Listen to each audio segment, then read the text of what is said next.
Weekly, pour moi, c'est pas du fantastique, parce que dans les romans de Weekly, on accepte qu'il y ait des loups-garous, qu'il y ait des vampires, qu'il y ait toutes sortes des gens qui se transforment, etc. Or, dans le fantastique, c'est une intrusion de quelque chose d'impossible, d'inacceptable dans la réalité. Mais ça a évolué. Non. Alors justement, les élèves en quatrième, avec les élèves en quatrième, quand on faisait ce fantastique, on partait toujours de ce qu'ils connaissaient maintenant. Donc c'était épouvantable, vous avez vu True Blood en quatrième, des histoires d'une violence incroyable.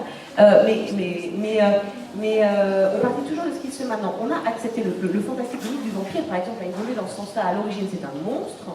D'accord, on a fini par l'accepter en tant que tel, et c'est devenu le vampire L'Oréal, voilà, qui est super gentil, qui voit du sang de scientifique. Comment ? Et qu'il vaut bien, etc., qui est extrêmement sexy, et ça a des avantages. Hein. Mais on ne peut pas se cantonner à une définition du fantastique qui date quand même du 19e siècle, qui n'a pas beaucoup évolué au 20e, parce que ça a été quand même un courant très confidentiel, et qui a connu, qu'on soit d'accord ou pas, mais qui a connu cette évolution qui est réelle, où la créature surnaturelle vit avec nous, s'est adapté, a perdu de son intérêt, ne fait plus peur en soi, et on est d'accord, c'est la romance avec des crocs, on est bien d'accord, on n'est pas dans, non mais je veux dire, on n'est pas là dans une perception qualitative, mais c'est toujours en soi, c'est une évolution du fantastique. Moi j'aime beaucoup le fantastique traditionnel, je l'étudie avec mes quatrièmes, parce que si on ne fait pas de classique au collège, on ne fera certainement pas après, mais c'est quand même un fantastique d'un siècle. Et ça a évolué, en bien, en mal, mais ça a évolué en soi. Et ça a donné de très bonnes choses et de très mauvaises choses. Ça a donné des romances avec des crocs épouvantables, et puis ça a donné par exemple Gail Carriger, qui reste du... Alors après, vous pouvez dire c'est du steampunk, du machin, des trucs... Leur base fantasy, puisqu'on est dans les étiquettes. Oui, mais bon, American Film, on m'a dit que c'était de la steam fantasy. Très bien, je sais toujours pas ce que c'est génial. Mais d'accord, on peut mettre des sous-catégories dans tout, on peut tout définir. Je trouve que c'est une perception un peu chiante de la vie, mais c'est très utile d'un point de vue commercial, et ça, je suis tout à fait d'accord avec ça. Mais en attendant, Gail Carriger, pour moi, ça fait partie du fantastique. Il y a des loups-garous, des vampires, ça se passe à l'époque victorienne, ils vivent tous ensemble, on n'est pas du tout dans une romance, c'est très drôle, et ça donne aussi de très bonnes choses. Donc pour moi, le fantastique, enfin ce fantastique-là, tel qu'on vient de le définir, c'est un fantastique, oui, un peu, que j'aime beaucoup, mais qui ne correspond pas à la réalité de lecture d'aujourd'hui. C'est pour ça que j'aime la romance surnaturelle. Non, romance paranormale. Romance paranormale. Et voilà, sans aucun jugement de goût. Mais c'est vrai que ce sont des étiquettes d'éditeurs et un peu de libraires aussi.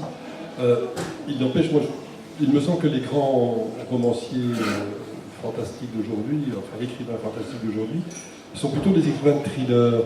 Stephen King, Masterton, Sir Cédric en France emploient des éléments fantastiques évidemment, mais c'est l'intérêt, c'est que les gens, que les lecteurs soient angoissés à l'idée de terminer les 100 pages qui leur restent encore.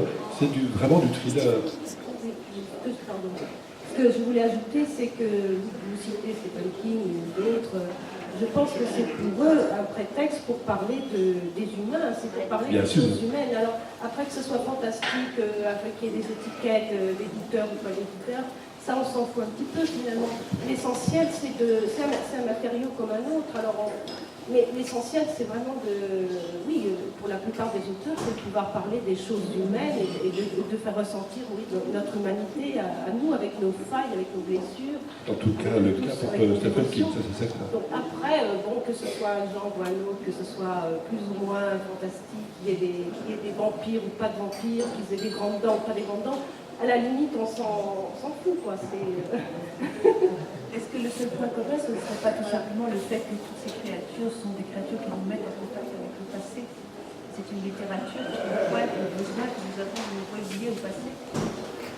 Ça serait donc une littérature conservatrice. Ça dépend lesquels, parce que moi, quand je vois Eric Northman torse nu dans True Blood, je suis sûr que ça n'a rien à voir avec le passé. Universel. Mélanie, mais dans notre monde contemporain où existe la magie de l'Internet, du cloud, du Facebook, etc. au quotidien, est-ce que le fantastique a toujours sa place?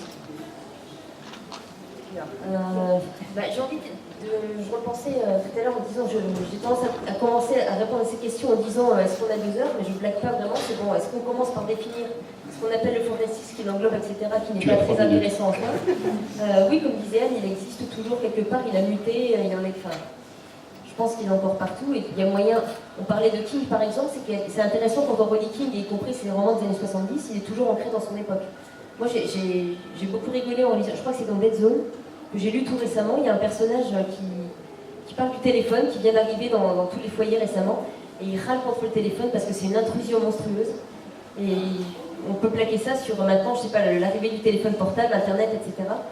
Je pense que King, typiquement, c'est quelqu'un qui a...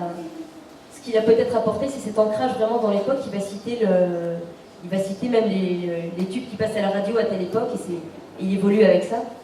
Il parle d'écriture, ces personnages écrivent avec les technologies de l'époque, etc. Donc, oui, pour moi, ça peut exister, tout dépend de ce qu'on en fait, en fait. Je suis persuadée que le fantastique, tout dépend de ce qu'on en fait. Ce que je voulais savoir, c'est, à un moment où justement la magie est autour de nous, même si c'est de la science, c'est plus de la magie, est-ce que l'être humain a encore besoin d'irrationnel? Voilà. Parce qu'il en a besoin, oui, de toute façon, je pense que c'est quelque chose...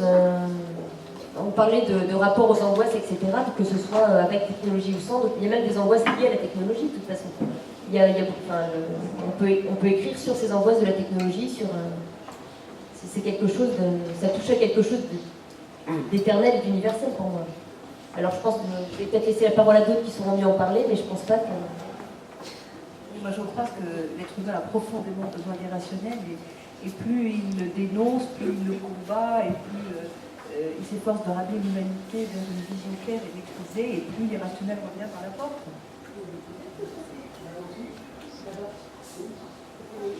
Non, je vais vous laisser, je vois qu'on très bien pour poser des questions. Mais non, je posais la question parce que il y a eu ces 2 personnes avaient dit on va vous poser des questions. Il allait menacer avec une question. Non, ça bien clair. Il est donc temps, parce qu'il est presque moins 10, donc si la salle a envie de poser des questions, je vous en prie, c'est le moment.